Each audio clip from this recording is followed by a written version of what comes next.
E nós vamos falar sobre essa lua cheia que na quarta-feira de ontem, às 9h40 da manhã, ela entrou no signo de Áries, ou seja, nós estamos com uma lua cheia em Marte. E vou falar um pouco sobre os aspectos dessa lua cheia em Marte, o que ela vem reverberando para nós nesta quinta-feira. Vou falar agora então sobre o céu da semana. Nós vamos ter uma mudança muito dinâmica na astrologia. Por quê? Porque nós estamos com o Júpiter direto e o Mercúrio direto que entraram no dia 18, né? Entraram na segunda-feira no seu ápice. Júpiter direto que estava desde 20 de junho retrógrado, né? E no dia 10 de outubro ele entrou no seu eixo retilíneo, no seu eixo direto. Nós tivemos também no início de outubro a entrada de Plutão direto, né? Plutão ficou 5 meses retrógrado. Nós tivemos também no dia 18 a entrada de Mercúrio direto. Nós tivemos aí no último dia que eu falei aqui no Jardim, que eu estava fazendo as previsões sobre o Mercúrio retrógrado que impactou na queda dos sinais do Facebook, WhatsApp e Instagram, que tem a ver com esse Mercúrio retrógrado. Cigana Iago do Oriente agora faz o análise astrológico da semana e os aspectos positivos e negativos para você. Nós temos aspectos positivos e negativos de Marte. Nós estamos com uma lua cheia em Marte. Marte, ele é o deus da guerra, ele é o deus da agressividade. Então nós tivemos ontem um dia muito tenso, um dia de tensões, né? Um dia de ansiedade, porque nós ainda estamos com um Plutão em Libra. Então, a partir de agora, com Júpiter direto, com Mercúrio direto, com Plutão direto, com Saturno direto, Saturno que também saiu da sua retrogradação, né? No dia 10 de outubro, né? Fala que não existe mais incerteza e insegurança, atrapalhos e decepções. Então nós estamos numa nova continuidade, numa nova era, num novo ciclo, digamos assim, não nova era.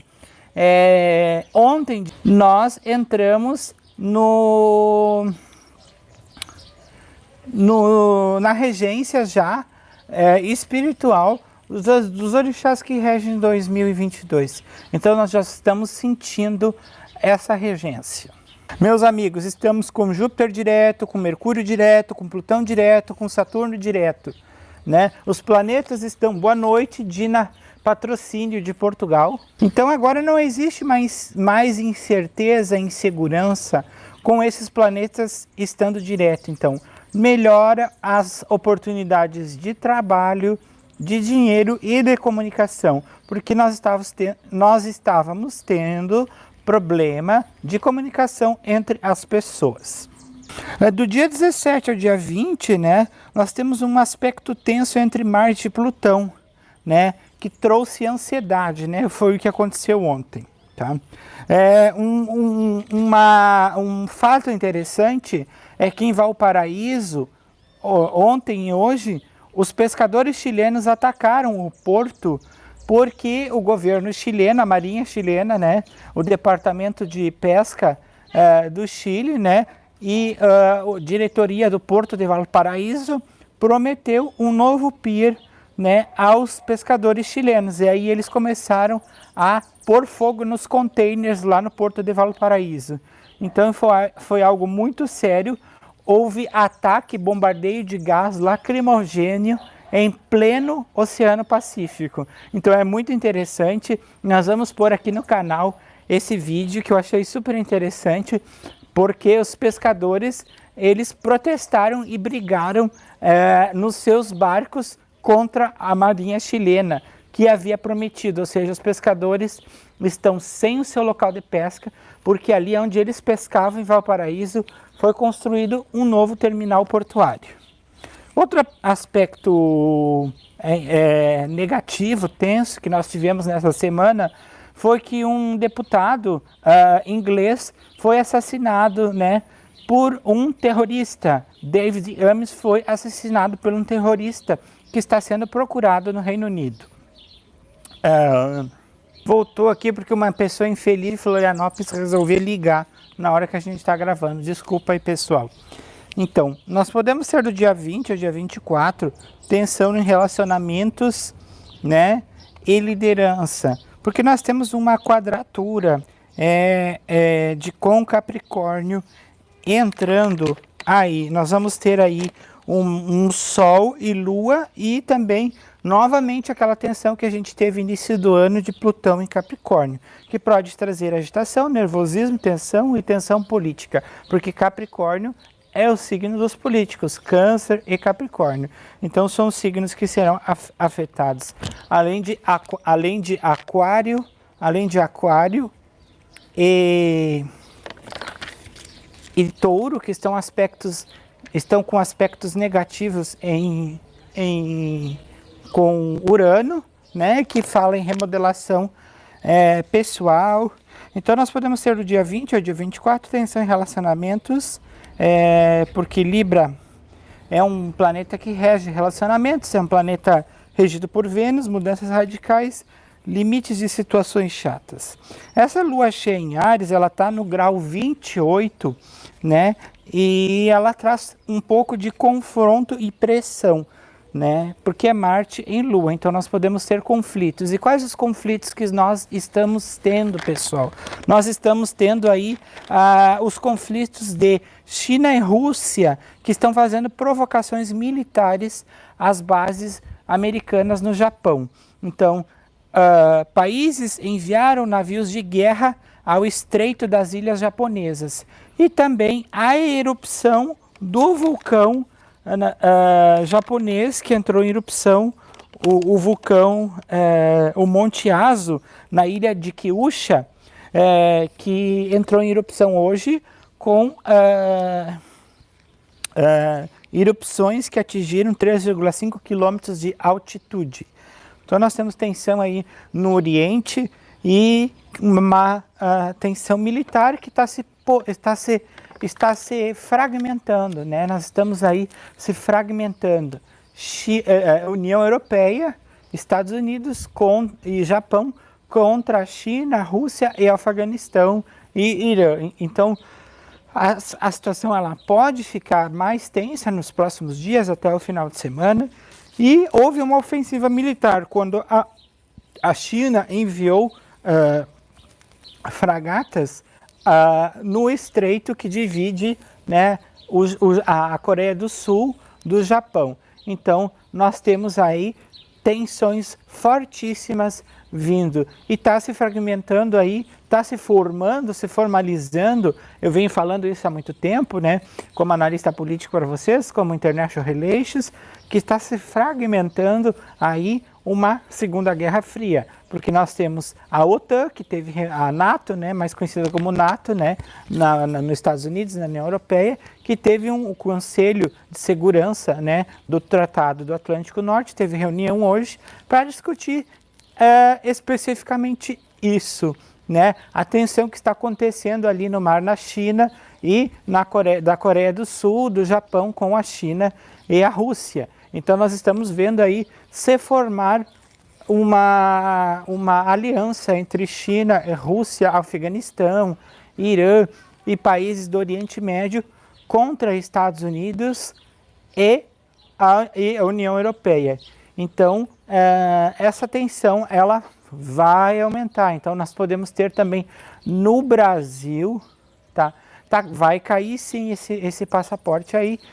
Então, como eu falei, essa lua cheia ela está em Áries, no grau 28, está provocando tensão China e Rússia, Japão e Estados Unidos, lá no Mar do Oriente. Nós podemos ter explosões entre relacionamentos, amizades, parceiros e família, confronto e pressão. É o que essa lua cheia em Áries, né, que é Marte no grau 28, nos traz. No dia 23, que é sábado, o Sol entra em Escorpião, então termina o último decanato de Libra, e aí nós temos aí a entrada do primeiro decanato de Escorpião. Escorpião, ele é regido por Plutão, então nós teremos um Sol e Plutão. Sol em Plutão, que fala em tabus, assuntos espinhosos e na esfera política, por causa dessa quadratura que nós vamos ter de Sol e Lua e Plutão em Capricórnio. Novamente, esse Plutão em Capricórnio, ele fala no macrocosmo, porque Capricórnio é o macrocósmico. Ele é Cronos, ele é velho, ele é o senhor do tempo, ele é aquele Deus que usou a foice e matou o próprio filho, de segundo a mitologia grega. Então, Plutão seria Hades, né? Então, nos próximos dias nós temos uma agitação, uma tensão muito forte, né? E nós teremos tensões políticas, principalmente no Brasil, porque o horário de Brasília ele vai ser super afetado por esses eventos astrológicos.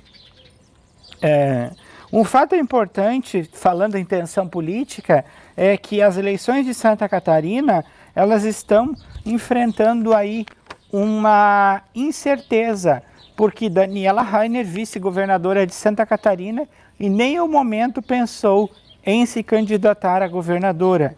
E Carlos Moisés, depois de todo o escândalo envolvendo os 3 milhões de respiradores que ele simplesmente utilizou o dinheiro da saúde pública, assim como João Dória, Eduardo Leite, que todo mundo sabe, e não aconteceu nada. Então, o que a gente vê? Esperidião Amin, que é do PP, né, já foi governador por Santa Catarina, é senador por Santa Catarina, junto com o Dário Berger. Ele quer se candidatar, sempre a família Amin sempre quer controlar e se acha dona de Santa Catarina e quer se candidatar a governador de Santa Catarina. Só que nós vimos lá, quando a gente fez a nossa cobertura da TV Agoforte, lá na beira-mar do Estreito, no Bolsão do Estreito, a gente viu que o senador Jorginho Melo, né, ele está, aliás, é senador também por Santa Catarina. O senador Jorginho, ou deputado, desculpem, então vocês confiram direito isso. Jorginho Melo, né, ele é do PSL, acho que é do PSL, né? O Jorginho Melo, ele era prefeito de Jaraguá do Sul e ele quer ser governador de Santa Catarina.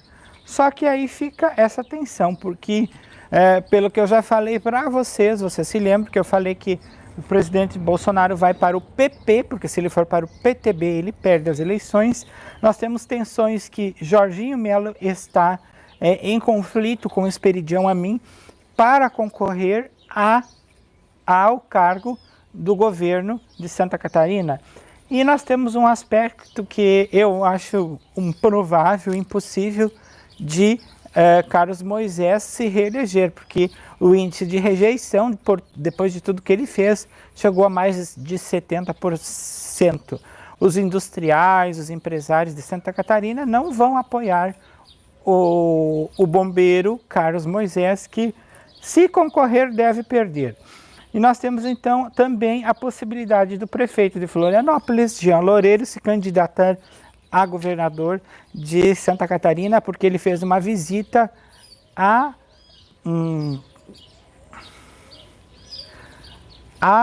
o prefeito de Chapecó nessa semana, no meio da semana. O prefeito Jean Loureiro abandonou sua agenda na capital e foi até Chapecó, no oeste catarinense, fazer alianças políticas. Tanto que na visita do presidente Bolsonaro, o presidente Jean Loureiro não estava e o governador não estava apenas a vice-governadora e Jorginho Melo. Então, vamos ver quem vai ser apoiado, quem Bolsonaro vai indicar. Eu creio que o Bolsonaro vai ser obrigado a se coligar com o Esperidião Amin, por causa que ele é do PP. Só que o interesse do presidente era se coligar com Jorginho Melo. Então aí já temos uma crise antes das eleições. E outra crise que está acontecendo é que o PSDB, os tucanos, estão quebrando o nariz deles, porque eles estão se rachando no meio, porque o PSDB está dividido, né, com a saída do Eduardo Leite, do governador do Rio Grande do Sul, do PTB, indo para o PSDB. Os tucanos estão com uma enorme crise, nós sabemos que é uma esquerda enrustida, que estão dividindo entre João Dória, que quer ser candidato, e Eduardo Leite. Então, dentro do PSDB está tendo uma crise imensa e também está tendo essa crise entre o PSL e o PP para quem vai apoiar o presidente Bolsonaro nas próximas eleições. E nós temos aí o anúncio da candidatura do Datena, que está saindo, saiu já do seu programa para alinhar, para se projetar para a sua candidatura. O mais interessante de tudo, que é que segundo os meus estudos astrológicos e baralho, tudo, ano que vem nós vamos ter 10 candidatos. É um ano, eu digo que 2022 vai ser o ano salada de fruta, porque os regentes do ano não combinam, são incompatíveis. Os candidatos são pessoas sem capacidade, né? Então nós temos ainda a volta de Marina Silva como candidata, Cabo Daciolo, Datena, Bolsonaro, Eduardo Leite e aí João Dória. Então vai se fragmentar, as eleições vão se fragmentar. A política mundial, ela está fragmentada e o Brasil está cada vez se fragmentando mais. Todo mundo tem o interesse de ser a terceira via de fato, depois da decepção que nós tivemos com a carta de pedidos de desculpas elaborada pelo Temer e dada a Alexandre de Moraes. Então nós temos aí, ou nós temos a possibilidade de votar num ladrão ou num cagão. O que nós vamos escolher?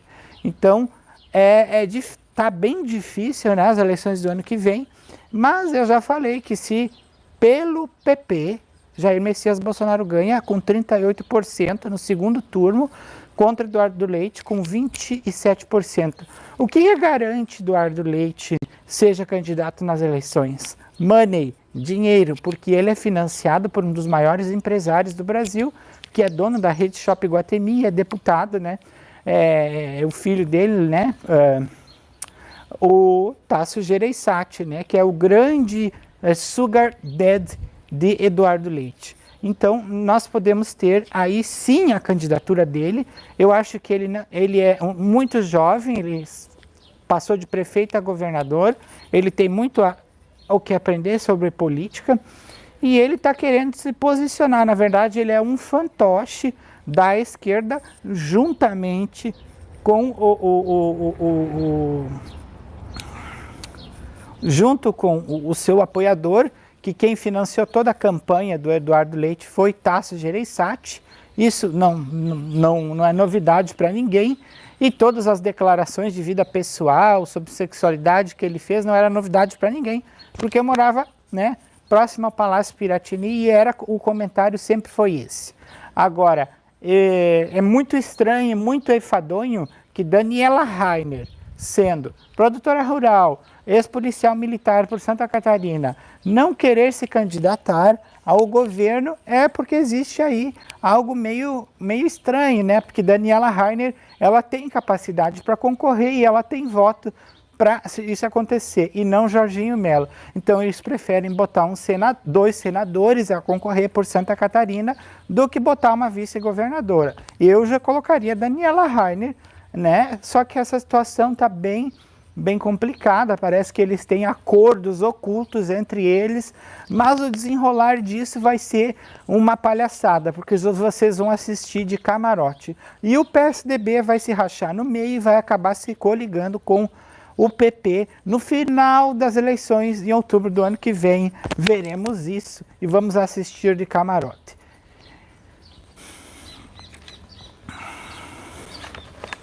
Bom, eu já tinha falado sobre o Monte Aso, que entrou em erupção na madrugada de ontem, né, no Japão, e esse é um outro aspecto que eu já tinha falado, um outro acerto meu que eu tinha falado, que um vulcão entraria em erupção no Japão. E isso se aconteceu pelas vias de fato no dia de hoje. Falei já também sobre a China e Rússia, né, fazerem provocação militar a Japão e Estados Unidos. Países enviam navios de guerra por estreito entre ilhas japonesas. E também a União Europeia, né, e a NATO, a Organização do Tratado dos Atlânticos Norte, né, elas falaram que não estão com medo do míssil balístico russo, o Bulava, o míssil Bulava desenvolvido pela Rússia, né, que está fazendo uma ofensiva comercial e militar. Eu já falei para vocês em outra live sobre a crise energética que nós vamos viver em 2022, sobre os apagões que nós vamos ter no Brasil e no mundo. Já temos uma crise do gás, onde o gás subiu 300% no Reino Unido e a União Europeia já enfrenta uma grande crise energética. Por quê? A União Europeia desligou boa parte das suas usinas nucleares e termoelétricas. E o Brasil vendeu a nossa usina elétrica de Uruguaiana, foi vendida para a Argentina. A nossa usina, termoelétrica. A usina termoelétrica de Alegrete, ela não tem capacidade de voltar a ser reativada.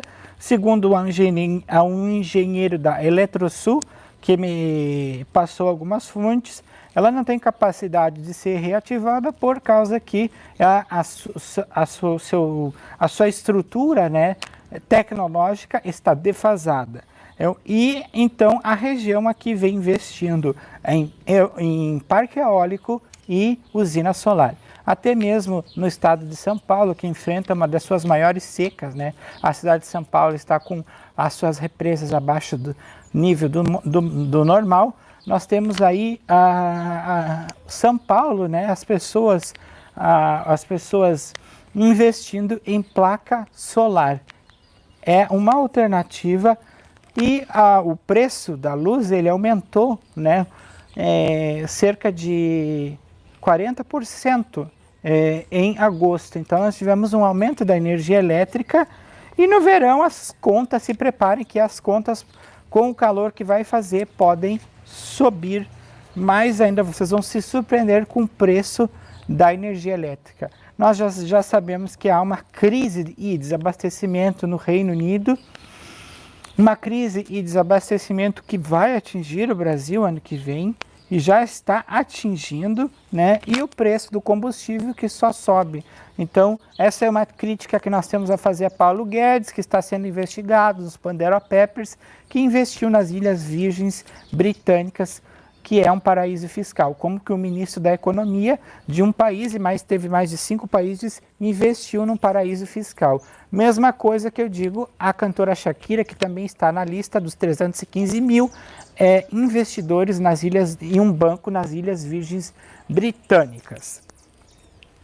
A OTAN fez uma reunião hoje, OTAN ou NATO, Organização do Tratado do Atlântico Norte, né, mais conhecida internacionalmente como NATO, resolveu se reunir hoje, né, para fazer uma reunião a respeito das ofensivas de Rússia, China e talibãs. Eu acho que a Europa ela está perdendo a sua hegemonia militar e os Estados Unidos, a gente sabe que em pouco tempo ele vai ser a segunda maior economia do mundo e a China vai passar à frente e Rússia também. Isso é inevitável. Isso é por culpa da própria bancada democrata americana. Então, isso saiu, acho que domingo passado, no Domingo Espetacular, e repercutiu muito. Isso está sendo analisado pelo Supremo Tribunal Internacional de Haia, que é o Tribunal Internacional, que é a Regidoria Internacional, e segundo a advogada Maristela Basso, que é perita criminal, ela falou que o PT pode se extinguir com essa questão toda dessa investigação que envolve esse apoio de organizações criminosas que financiam partidos de esquerda, né? E aí entra a questão do Foro de São Paulo, que eles falaram ali que foi fundada por Lula e foi fundada por Castro, mas não, foi fundada por Fernando Henrique. Então nós temos aí a questão do PSDB rachando no meio, temos a questão do PP brigando com o PSL pela uma cadeira no governo de Santa Catarina, e temos a questão ainda de saber quem que vai ser o novo governador do Rio Grande do Sul. Quem vai? Eu aposto muito em Luiz Carlos Reis e também em José Ivo Sartori. Eu acho que são duas pessoas capacitadas para concorrerem às eleições ano que vem. Creio eu que também vá uma mulher. O ano que vem nós vamos ter muitas mulheres na política. Desejo a todos um ótimo final de... Voltamos a qualquer momento com mais acertos, constatações de previsões e informações relacionadas às nossas previsões. Gostou do vídeo? Deixe o seu like para ajudar o canal a crescer. Eu fico por aqui. Até o próximo vídeo.